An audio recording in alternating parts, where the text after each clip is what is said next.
week away from the IJC night at Happy Valley. We're in the city for an 8th race programme where the St Andrews Challenge Quake is our feature race. We've got it all covered here today on Racing to Win. A very warm welcome to the show.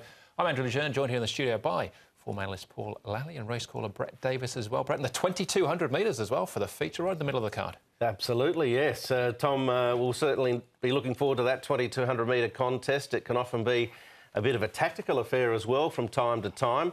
And yes, the St Andrews Challenge Quake, so the bagpipes will be in full action at some stage through the evening. Always look forward to that. And this is pretty much a real preview towards the international meeting next Wednesday. There'll be a lot of things happening on course and look forward to seeing how it all unfolds. Certainly, and there's plenty happening as far as jackpots are concerned, Paul. Yeah, really good one there. 9.6 million, one of the highest we've had for the 6-up win bonus for a little while. So we're expecting it to get up to 15 million for a single winning unit. So plenty of money there. There's some good even races. There's a couple of shorties throughout the night as well. But other than that, there's some good betting opportunities. Just on the international races themselves, Andrew, there are some changes that have been announced today, Tuesday, with Azira going out of the Cup into the Vase, replacing Capri, who ran in the Japan Cup and has been scratched, won't come to Hong Kong. And What Else But You, who ran second in the Chevalier Cup, will now take his place in the mile. All right, we're going to have a look at What Else But You now in actual facts. We look back on the weekend action at Sha Tin with our racing review.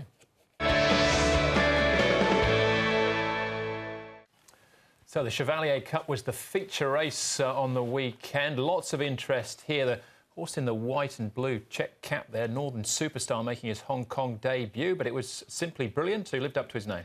Did it well too. Alexi Bedell, his finest moment here in Hong Kong. And Frankie Law, he, of course, had an outstanding season last season as an inaugural trainer, but he's got some real top liners. Of course, he'll have an interest in international weekend as well with a couple of horses.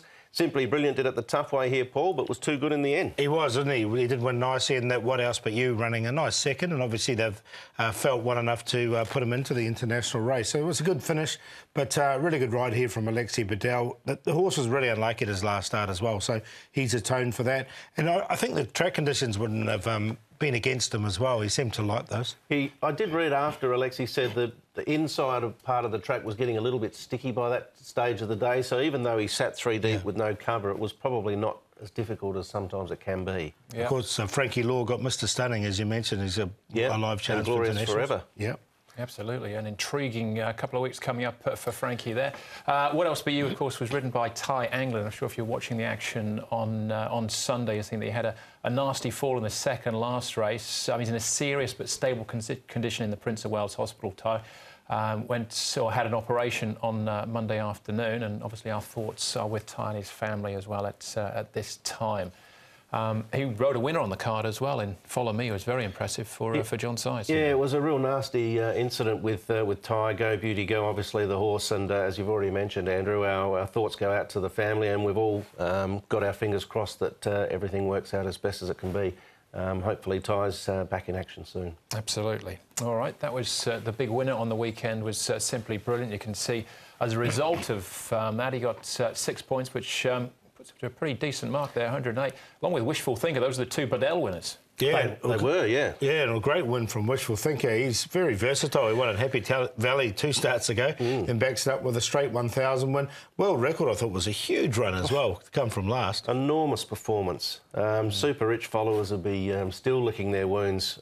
He did nothing wrong to be defeated, but world record just continues to lift the bar week after week, race after race.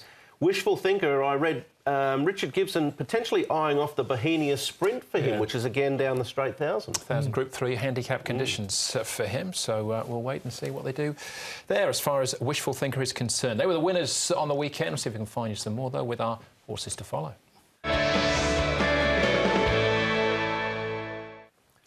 We had a stack of first starters, Paul, but you found one we've seen a little bit of. We have. No, we definitely have. It wasn't. There was a couple of OK first starters, but I thought this horse is ready to win. Infinity Endeavour. You can see him in the red and black colours there. He was well back over the straight 1,000 now. This is not his ideal distance. His distance is sort of 1,400 here, or if you even sort of 12 or 1650 at Happy Valley. And the way he finished off this race, I thought was really good. It was a high-class race as well. Wishful Thinker winning it. And I think there's a win in him very soon. It is a good quality race to come out of, no doubt about that. I'm going to go for Pearl Champion. Now, obviously, a change of yard. Michael Freedman initially had this guy. He's now with Tony Millard. He did show signs of ability with Michael. We know as horses, when they change stable, it can refresh them mentally, even if they're young and relatively inexperienced. And this guy here, he stuck to the rail, and I think the rail helped him actually just to focus a little bit on what he was doing. And he charged through underneath and eventually got into just behind the winner, finished second. It was a race where the horse that led actually won. So fine performance from Pearl Champion, a son of Rip Van Winkle, who'll improve with further distance. Yeah, slightly against trend for the afternoon, wasn't it? Certainly at that stage of the day. Anyway, I found a first starter, another Endeavour horse in actual fact. This is Winning Endeavour. His name used to be Glastonbury Song. Joe Lyons trained him in Ireland. And I thought he got detached in the early stage. I thought he stuck on quite strongly here. For a credible effort at massive odds. Now, he did run in the Irish 2000 Guineas, finished behind Churchill and Thunder Snow. The horse that finished third was Irish Correspondent, who is now Exultant.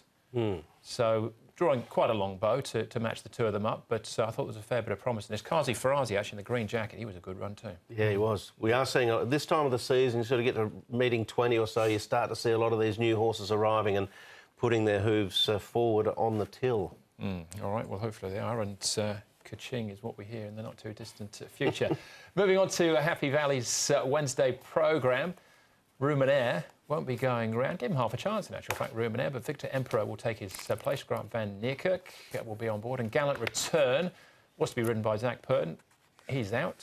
Zach will now ride All Great Friends in race 6, number 6. So meeting number 24 of the year on the A course here at Happy Valley for our first event, which is a Class 5 over the 1,200 metres, with a number dropping in grade here. Avellino now with Casper Found's first time in Class 5. Lightning Missile, Blinkers Off, first up, first time in Class 5. Manful Star, first time in Class 5. Multimax back in this grade, he's won here before, and Keep Going, first time in Class 5 as well. Racecore gets the blinkers on for the first time. Paddington, be ridden by Oisin Murphy. Welcome back, Oisin. 0 from 18 so far, though, for Paddington. Idyllic Win, the 10-year-olds. 7-time winner. Only one of those has been course and distance. Victor Emperor and Paddington have been up at Chung Fa. Paddington returning on the 19th. All right, well, Multimax does look the leader here in the first. We've got a Class 5 to kick it off, a Class 5 race 2. I think if you've got a crystal ball, give it a good polish, because these look quite difficult races to sort out, and you might need a little bit of potential direction. Multimax will find the front, and they don't chase too hard in Class 5, has often been said to me, so maybe he might be the way to go. That's potentially the way it will set up. Obviously, Victor Emperor now coming into the race after the scratching of Ruminaire. Here is Manful Star in front. He's with Rookie Star, who is in a later race, Rookie Star, but Manful Star is 5th up now, so he's a very fit horse going into this contest. He's got a wide draw, but he has been showing some promise. I thought Ray's Call was worth showing here. Now, he's got blinkers on Ray's Call for the first time, and we know that does sharpen up a few. It's not a strong race, barrier 4, so he should get a reasonable run in transit, and he seems to be working okay with those blinkers on, and there wasn't much to show, so I thought the old boy Idyllic Win down the bottom was going okay as well. He's a 10-year-old now, this horse, and sometimes pops up at massive odds, and it's not a strong race. Yep, I think you'll hear from Jenny on Wednesday night that another 10-year-old just recently retired after a win. It was Ocean Roy's. Yeah. There you go. Richly deserved. Put the cue in the rack. Yeah, 11 wins to Ocean Roy. Well done, him. All right, let's start off with Avellino. It's the first one we take a check on. 16.50 the trip here. Now, he'd made a bit of a move down the back, and I guess maybe fades in the closing stages, maybe entitled to do so, though. Yeah, made him a long shot here, and he sort of did fade out. He didn't have the best of runs, to be fair. Now, he's changed stables. He's gone to Casper Fowles. He's dropped 22 pounds, but he's only had the one gallop for the new stable. Barrier number 9, Zach Purton aboard. Look, I've put him in on the 4th line just to keep him safe down here in Class 5. Yeah, I wouldn't be surprised. He's had a lot of soundness issues throughout his career as well.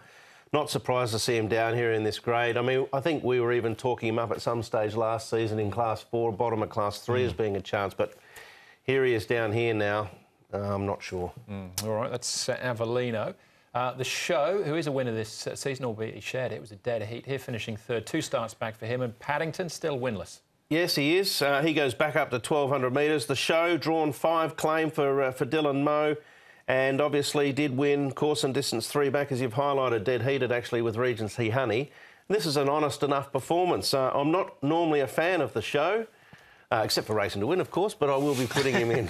I've got him in as well. He's just so well rated. He's had 4 runs this season for a win and a couple of placings. So he's pretty consistent in this grade. I mean, he's getting on in age. You have bagged him a few times, but he's in on this occasion. He's in on this occasion, yeah. Well, I'm guilty too. OK, Lightning Missile, what about his chances? First up for the season, into Class 5. Last time we saw him was in Class 4. He actually went off favourite.